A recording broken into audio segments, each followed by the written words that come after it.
আসসালামু আলাইকুম প্রিয় দর্শক, যারা কুলের চাষ করবেন বা করতেছেন, যাদের পুরনো গাছ আছে অথবা পারিবারিকভাবে দুই একটি গাছ আছে, তারা আমার এই সিস্টেমটি বা নিয়মটি আপনারা দেখুন এবং এভাবে আপনারা কাজ করুন। আশা করি এভাবে করলে আপনাদের কাজে আসবে।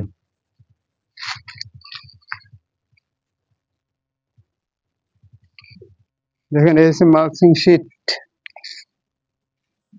মালচিং শীট আপনারা চৈত্র মাসের 15 থেকে 20 তারিখের ভিতরে এভাবে ডাল কাটতে হয়। বড়ই তোলা শেষ হয়ে গেলে ডাল কাটতে হয়। কাটার পরে ট্রাক্টর দিয়ে চাষ দিয়ে এখানে জৈব সার দিয়ে এই মালচিং দিয়ে ঢেকে রাখবেন, যাতে আপনার আগাছা না হয়।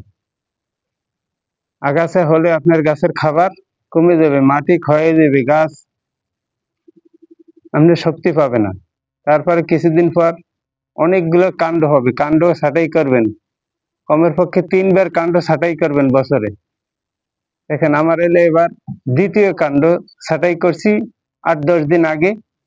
এখন বর্তমানে সার দেওয়ার সময় হয়েছে। আপনারা এখন সার দেবেন।